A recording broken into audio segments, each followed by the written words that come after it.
Hey guys, Mike here, welcome back to my channel. So as you can see, the rainy season still continues here, so I can only film from inside of my house for now. And also a few days ago, somebody from my country texted me and asked me probably the most common question I always get since I moved here in Japan. How much money do I actually need to move to Japan? And honestly, I completely understand why. When I was preparing to move here, I remember spending hours watching YouTube videos, reading forums, calling people, just trying to figure out what needs to be done and exactly how much everything is gonna cost me. Problem was, nobody really knew. I would find closed stores, people would laugh at me or just say how extremely hard it is to move to Japan.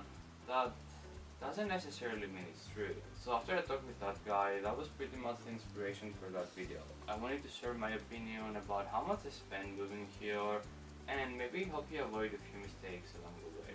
So today I'm gonna tell you every major expense that I had, all those hidden costs that nobody warned me about, and how much money I think you should have with you if you're planning to move here in 2026 and onwards.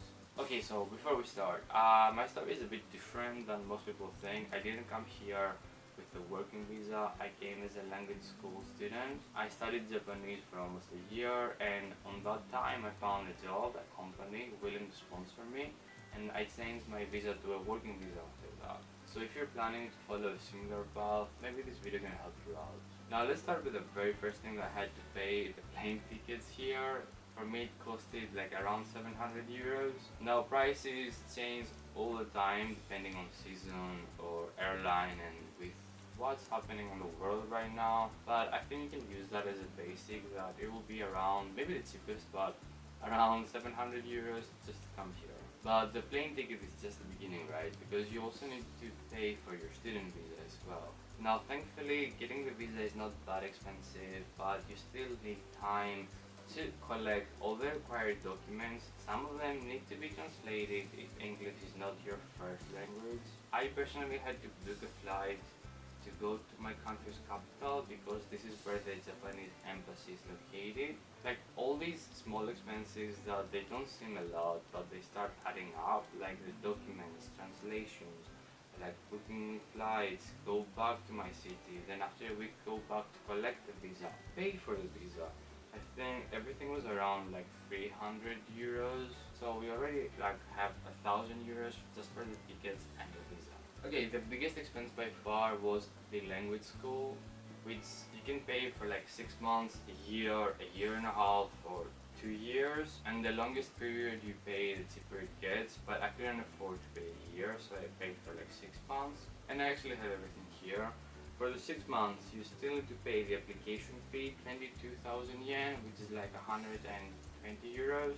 And then the registration fee, 55,000 yen, around 300 euros. The actual tuition fee for the 6 months is 334,000 yen, which is around like 1,800 euros, quite a lot. And then student insurance fee, 10,000 yen, like less than 60 euros. And facility and activity fees, like 20,000 yen, which is like 110 euros, and the total is, as of now, around 2,400 euros. So add that up to the 1,000 you paid already, so that's like 3,400 euros just to get the tickets, get the visa, and pay 6 months of language school. Like honestly, this is where most of your budget will go. Everything else from now on is a bit less expensive apart from the rent, but like you need at least that amount just for those 3 things. Also, another tip that nobody told me and I found out when I moved here in Japan, you can only do up to 2 years as a language school student, which okay, it makes sense, but it would be nice to know before I moved here. But yeah, at least once you're accepted, now you have a clear path entering Japan legally and starting your life here. Alright, so now things that no one told me, or at least I wasn't smart enough to realize until I moved here. And this is where most YouTube videos stop, but real life just doesn't, you know? Because you're gonna need clothes, you're gonna need suitcases, you're gonna need shoes for your new job, you're gonna need adapters for your phone or a new SIM card. Because if you come from Europe, like SIM cards don't work here, so you're not gonna have internet when you arrive. So imagine you come here in the middle of the night and you cannot use your phone to find your apartment in a new country. How scary is that? I mean, Japan is super safe, but still. None of these expenses are huge, but they do add up together and they are necessary. You're not gonna have forks, you're not gonna have knives. I mean, you're not gonna, when I moved the first like few days and it was October already, I didn't have a pillow, I didn't have like a blanket. So I moved here and until I had time to go and buy these things, the first few days I was like covering myself with like a sheet that I had, and again it was October and I didn't have a pillow, so I was just sleeping like this. It's crazy, but like I didn't think about it before I moved here. Imagine the first time you have to go to supermarkets.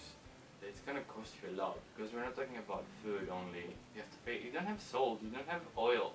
You don't have a pan or a boiler like to cook your food. You have to pay for your transportation and get an IC card, and it doesn't just stop there because like depending on where you choose to live. For me, I had to go to a shared house at first because I couldn't afford anything else. And I was paying 55,000 yen per month, which again is like a 300 euros.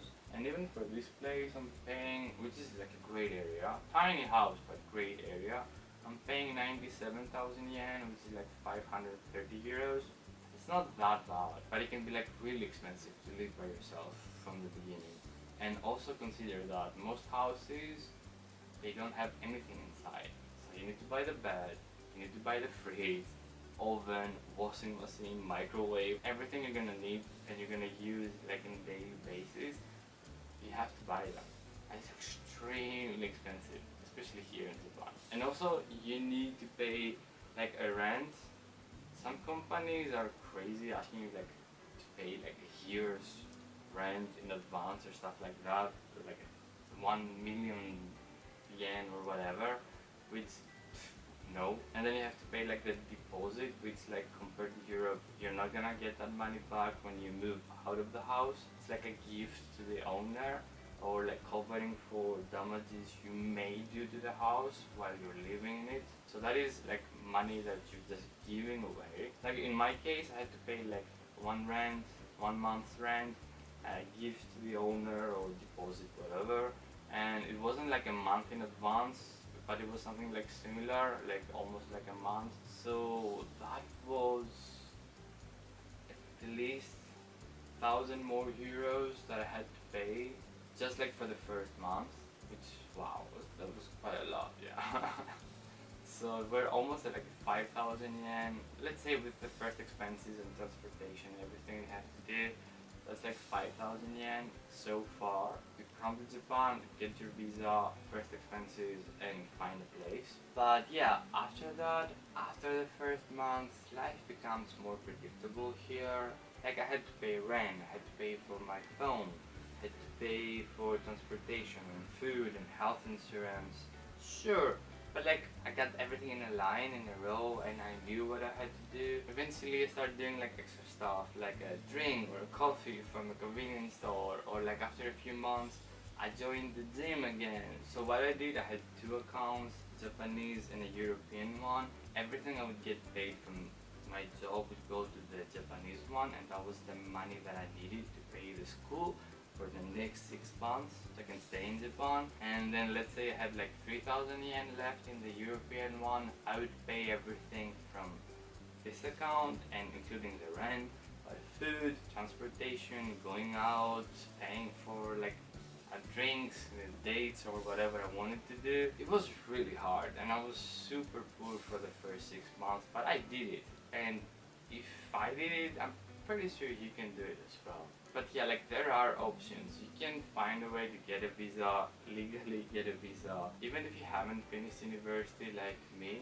Despite what many people say, you do have options. It's really hard, but there are options. Trust me on that. I did it. And my goal with this video is not just the amount of money you're gonna need, because I don't want you to starve like I did, but also like, okay, I want to move to Japan. What are my options? These are my options. Do I really want to do that? You know, because except from your money, you don't want to waste your time. Imagine coming to a new country full of hopes, full of dreams, and then realize after 6 months, after a year, it's not for you. And because there is not a lot of information online, and I don't know about your embassy, but mine is useless. Like, there were so many things I wish I knew before moving here. It would save me so much money, so much wasted time. So yeah, after studying Japanese for almost a year, I was lucky enough to find a company willing to sponsor me, and I changed my visa from a student visa to working visa. Again, not that easy. I also had to pay for a test to take from the government to prove my Japanese level, and because I'm working in hospitality right now, that I know what I have to do working in hospitality. It's so stupid, but still I had to pay for that test as well. But honestly, after that, it changed my life. Like, instead of being, oh, I need to buy coffee, do I have enough money? Like, I could start like building my future here. Found a better place, better area. Like, didn't have to go to school anymore. I could work. Like, if I want to buy something, I can just buy it now. You know, like, my life here finally began after that first year. So, how much money do I think somebody needs to move to Japan? If I only count the absolutely necessary things, I would say 5,000 euros until your first month here, and then putting the visa, plane tickets, first expenses, your school for 6 months in that amount, and it would be really nice to have additionally 5,000 more until you start getting paid.